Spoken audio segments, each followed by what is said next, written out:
Okay, 10-minute rant on Creature Commandos. Well, I have to admit, this dropped on HBO the other day, and I decided to watch it. And I have to admit, I'm not really excited about this James Gunn DC universe, specifically a cinematic universe that is apparently expected to happen, thanks to our friend James Gunn. And something you should know about James Gunn is I know he's most famous for the Guardians of the Galaxy movies that Marvel did, which are pretty family-friendly films that have a bit of an edge to it. But if you really look at what James Gunn is, James Gunn has a major edge. Believe it or not, he wrote the screenplay to the, I think it was 2002 Scooby-Doo movie, and he intended this movie to be R-rated.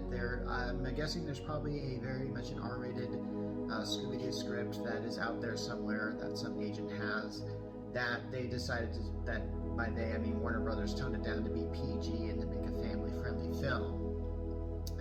I'm going to say right from the get-go, if you haven't figured this out, Creature Commandos is not meant to be family-friendly, but that's very obvious. Right now it seems like we have this kind of, I don't know, it feels like we have this sort of adult animation.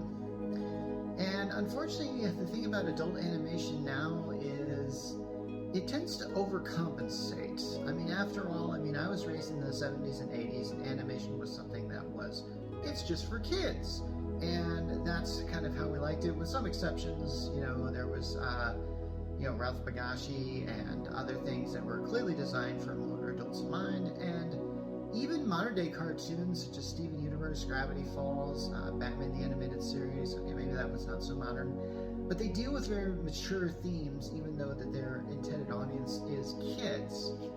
The thing that I'm not really liking about this adult animation phase is a lot of made-for-adults animation, say, for example, Rick and Morty, or, what's another good example?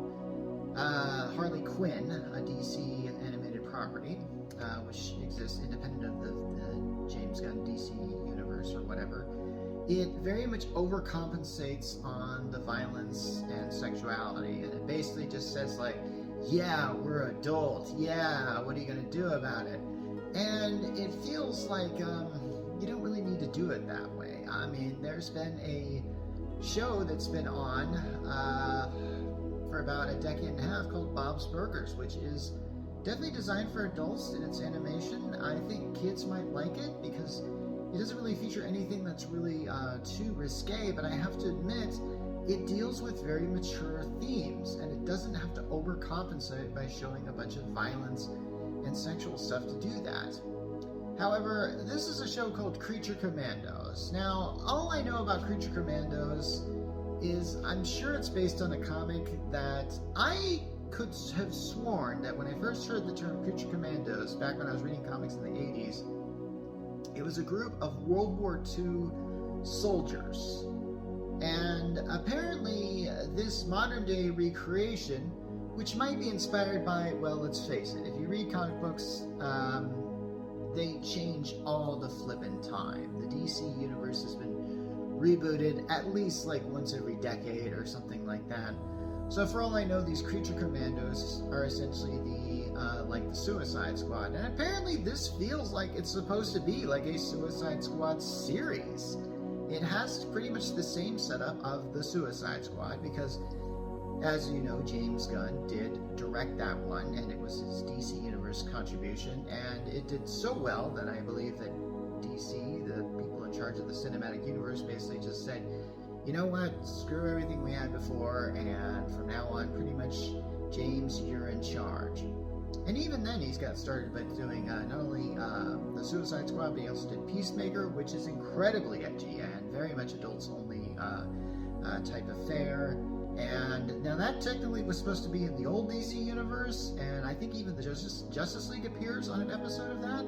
So I don't know how they're even going to sort of try and dovetail this, because I'm assuming that after this newest Superman movie shows up, which is apparently supposed to kickstart this DC cinematic universe, and hopefully they'll be smart and play it like Marvel, where they do it slowly, release one movie every year or so. and not just go like, okay, not what they did like the last time, where it's like, okay, here's a Justice League movie, even though we barely got Superman and Batman started. Yeah, I can't really tell what direction they are, in fact, going with this. Creature Commandos, though, is not very good. I was not impressed by these first 2 episodes that I saw.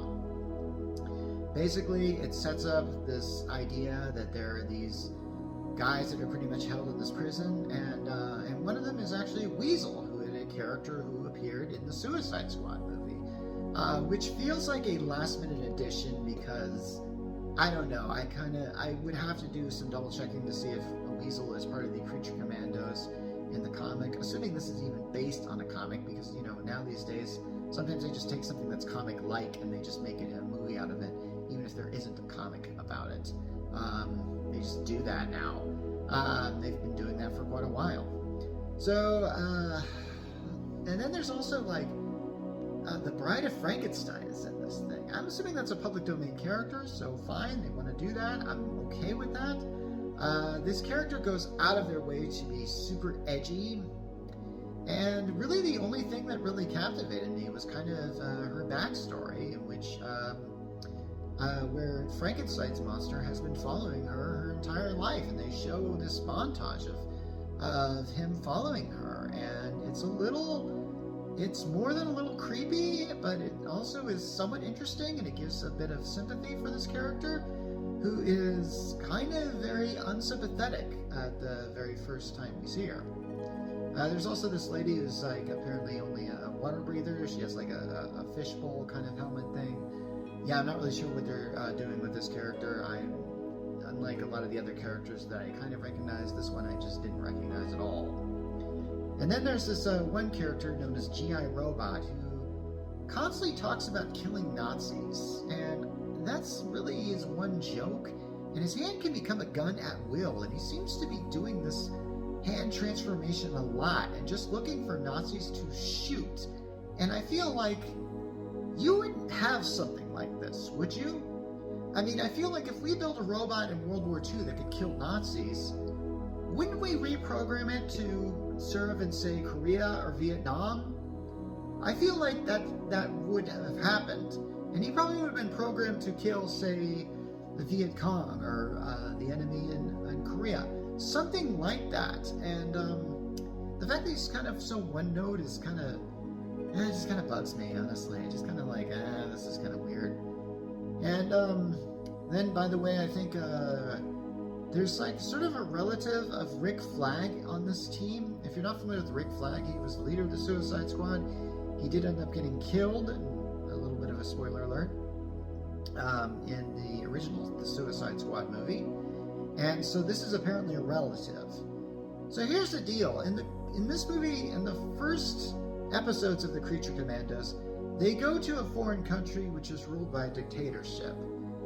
And I felt like, didn't you do this before? You kind of did this in the Suicide Squad. And it felt rather familiar. And then there's like this terrible subplot where the Flag character meets the princess of this country, and all the princess wants to do is sleep with them. And I'm going like, who wrote this? 14-year-olds? Well, no, it was James Gunn himself. How do I know that? Because on the credits of this Creature Commandos, they actually show James Gunn sitting at a table writing this thing. In other words, when they do the credits and they show like the characters of the film and they show what actors are doing their voices, they literally go out of their way to show James Gunn. I don't know any television or movie credits that go out of their way to show a picture of the writer. I can't think of anything that does that. And to me, it feels like a huge display of ego. It comes off as that, and I don't see how it can't come across as something else. Now, here's the thing. Writers are very important in film, and I kind of wish that they were given more credit, and I kind of wish we would see pictures of them. Ditto the director. Instead, they usually just get a name flashed on the screen, and that was it.